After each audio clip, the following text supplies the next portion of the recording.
Glad to see you're all still here. I think you're all still here. I've had the cattle locked in this first pasture here for the last week or so, and there is still some grass, but I did want to walk down here and check on their feeder as well. I mean, more than likely I'm here, so I'll probably give them another bale, but they've actually got more left than I expected them to have.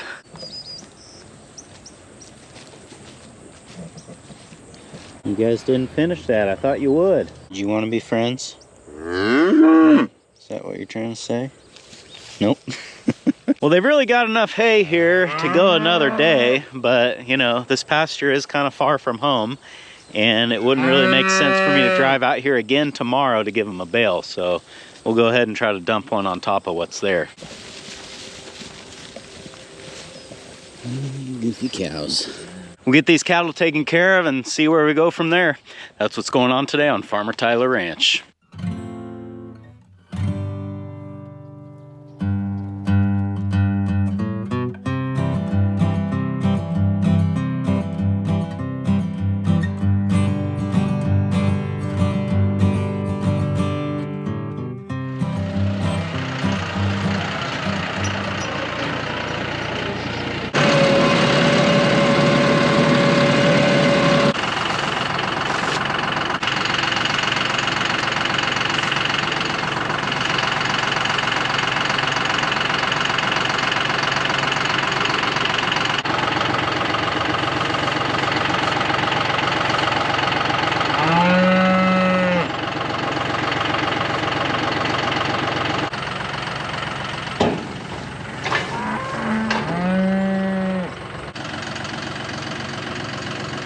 You can tell they're not starving to death. They're just kind of picking at this because it's new. Obviously, we have a dissatisfied customer here.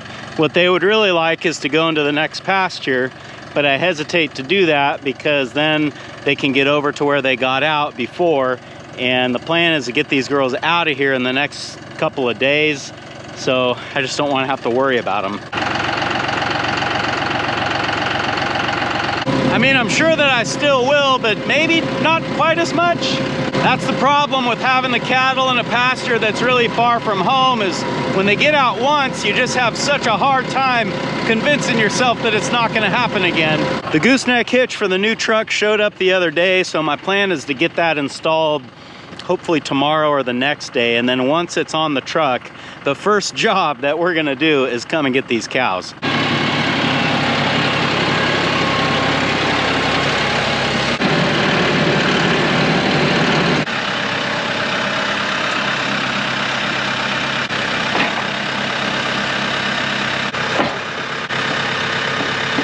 I always think I'm just gonna pull right up to that thing and hook my quick attach and be on my way, but in reality, that probably only happens about 10% of the time. The other 90% of the time, I gotta get out and hook that thing manually.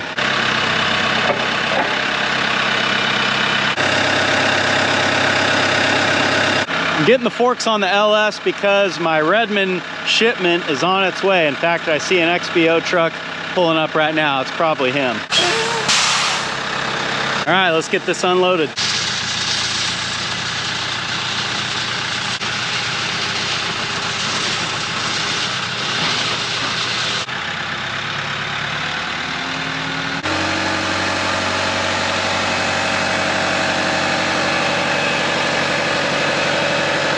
Well, that was by far the heaviest thing I've ever tried to carry on these pallet forks. I was looking at the label here, and they've got this at 3,050 pounds. And I didn't think this was a big deal because I know that the loader will do a lot more than that, but I guess once you get up beyond that, I would even say once you get beyond 1 ton, that things like rear ballast really start to become a factor. I've been threatening to fill these rear tires up with liquid ballast for a long time, and now that I know I get to keep this tractor for another year, that might be something we do here pretty soon. So I pulled up next to this other pallet here. I think I'm gonna unload maybe somewhere around half of that pallet onto this pallet so that I can move these down to the ranch. At first I was like, well, I'll just set this on the bed of the Dodge and drive it down there. But then once you get down there, how do you unload it? So I guess I'm gonna have to make 2 trips, which is not a big deal. But yeah, let's get this air compressor moved and get some weight off of this so I feel a little more comfortable going down the road. This probably needs to go in the shop anyway. Ugh.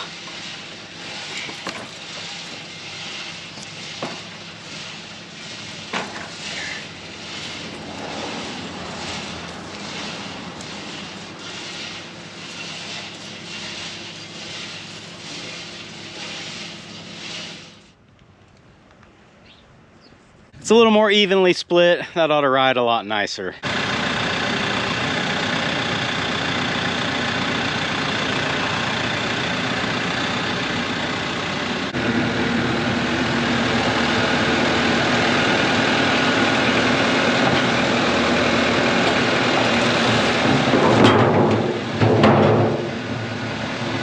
Well, I don't think I've even said what I've got here, but I imagine that most of you have figured it out by now. This is a pallet of salt for the cattle, and this year I also got some conditioner to mix with that. This is Redmond beef mineral. This has the garlic mixed in with it to hopefully help reduce flies and lice and other sort of parasites like that. But the big difference about the order that I got this year as opposed to the last several years is that this is loose salt as opposed to block salt. This is what I have left of last year's order, and I need to go around and fill up salt everywhere. So I was about ready to exhaust this supply, so this pallet showed up at the perfect time. You can see these are compressed 50-pound blocks that you just throw out on the ground. That's how you give it to them.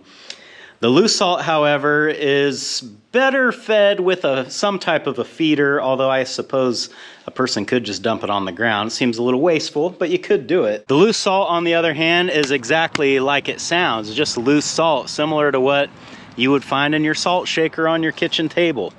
And the big advantage to loose salt is that it helps the cattle with intake. The salt blocks, the cows have to sit here forever licking on this thing, and that's how they consume it. And as you can imagine, after they lick on this for several minutes, they probably get bored of it or hungry, or, you know, the rest of the herd is leaving, so they want to go with them. Long story short, I feel like, and many of you have said this as well, is that it's hard for them to get the proper amount of salt from a block, especially on conditions like this where they are not just in front of this salt feeder 24 hours a day. In fact, there were several instances in the past where I would put these new salt blocks out and the cattle would go straight to biting on them and kind of gnawing on the corners in an attempt to get more salt than they could get just by licking.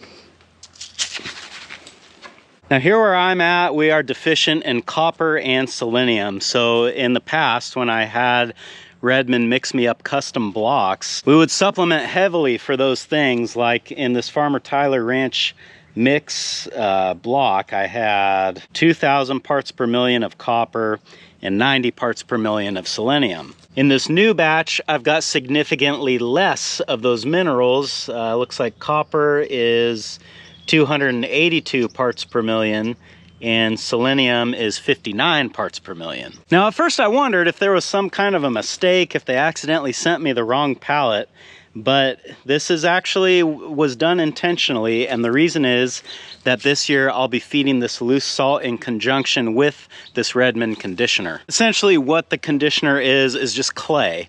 And when the cattle consume the conditioner with the salt, what happens is it makes the minerals in the salt more available to the animal, so you don't need to have as much in the salt. My plan is still to make a stainless steel salt feeder. I've got all the steel back at home, but I just haven't done it yet. So I thought today we would put some salt in this old water trough. It's got a bunch of holes in the bottom of it. Actually, that is because I have fed salt out of this thing in the past and it just kind of ate up the bottom. So it's not really good for water anymore, but it ought to be good to give them a couple of bags today. Here in the big corral, the salt feeder that is already here should work for loose salt. In fact, when I built this, this was kind of what was on my mind, is that with a feeder such as this, I would have the option of feeding blocks or loose. And that worked out good because now we're switching to loose. So let's get these pallets put away under cover, and then we'll take a couple bags down to the cows in the old water trough and see what they think about it.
Well, a picture's worth 1,000 words, and hopefully that kind of shows you what I was trying to explain before.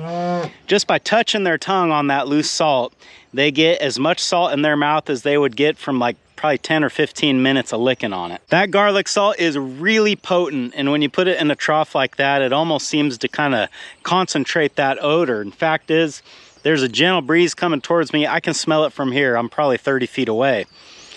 Every time I get a new shipment of garlic salt, I think, oh man, the cows are not going to eat this. It smells too strong. But every time I put it out, they go right to it.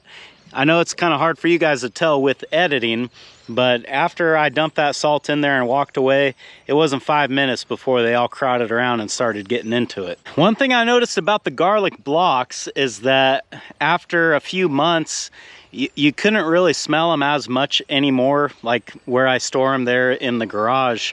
With a new pallet, as soon as you walk in there, you smell it right away. But after they were a few months old, I noticed that you couldn't smell them. And I'm hoping that with the loose salt, that's not an issue, because remember, the loose salt is coming in a sealed plastic bag, and I'm hoping that it sort of keeps that potency in the garlic and that this is more effective throughout the year.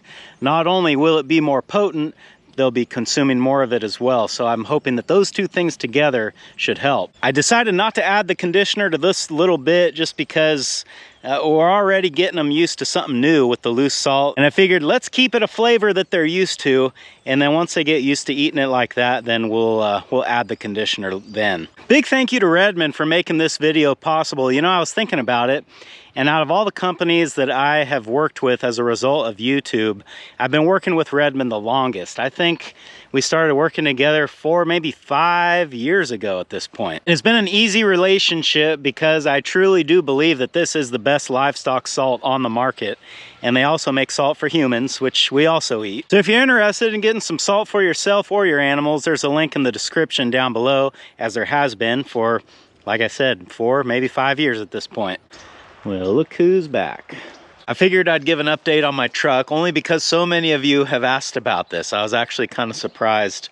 And a lot of people are asking like details about the truck, and I think that maybe a lot of you own a similar model and you're wondering if you might be looking forward to what I've been going through here. So this is a 2016 F350 with the 6.7 Power Stroke diesel. Truck has just a touch over 101,000 miles on it.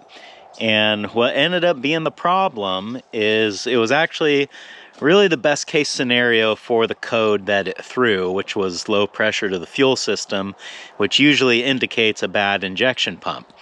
Well, in my case, I got lucky. The injection pump is okay, but I had one injector that was stuck open, and it was spraying so much fuel into the engine that it actually lowered the fuel pressure across the entire system, and that's what all that white smoke was.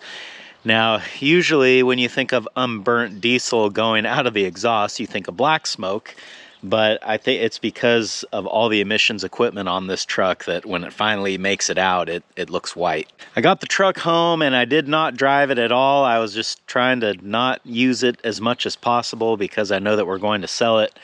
And then last night I thought, well, you know, I really need to get my fuel jugs filled up. So I drove it down to the gas station thinking, you know, just a short little trip like that, it ought to be able to handle that. Well, the check engine light came on again, and it's given me a code for the emission system.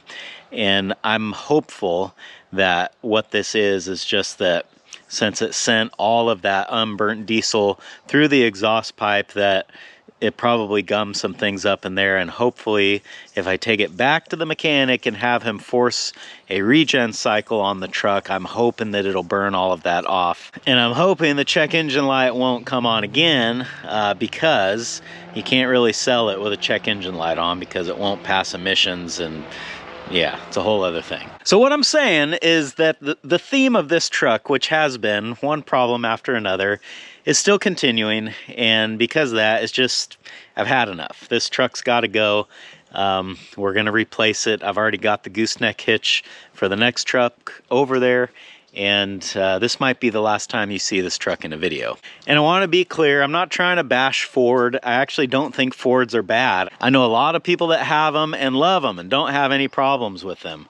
I'm just saying that this Ford is bad, and I just can't have it anymore. So now let's take the New Holland back over to the ranch and roll out a bale for those cows. And I am kind of curious to see how much of that loose salt they've eaten up. And while I'm over here by the tractor here, I wanted to tell you guys about another little modification that I've been thinking about making to this. Now that I have been using it to roll out bales, I have noticed an issue with it that I never noticed before. I've owned this tractor since 2009, and this has never really come up.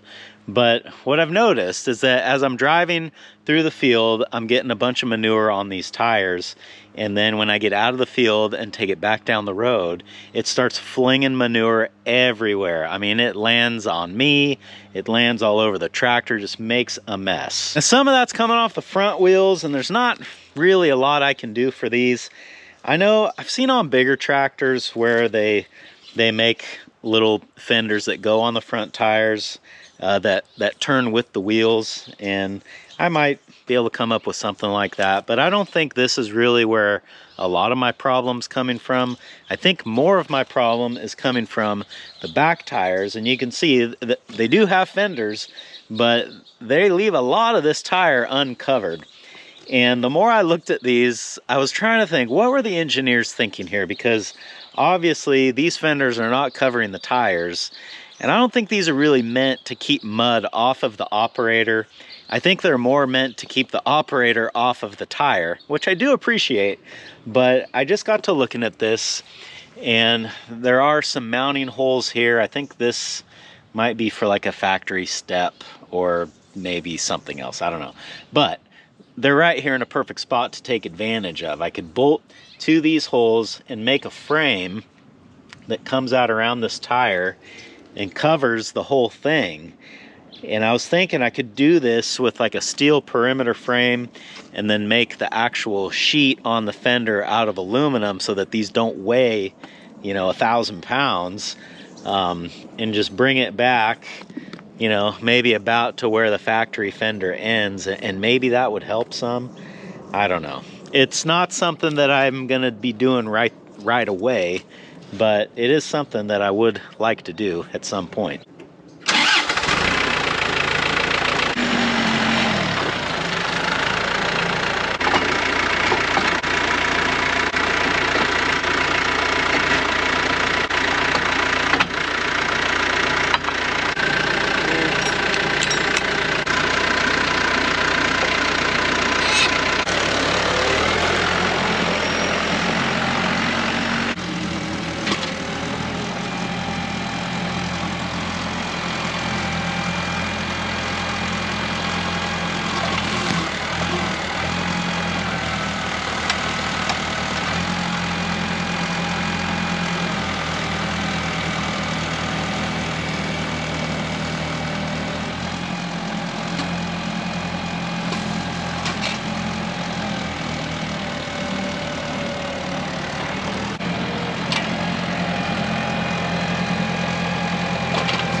It's a funny thing I'm noticing with these big bales. They do not roll out very far. In fact, for whatever reason, I feel like my 4-foot bales roll farther than these 6-foot bales do. And the only reason that I can come up with as to why that is because I know when I baled these that I was racing weather, which probably meant that I was baling them drier than I normally would have.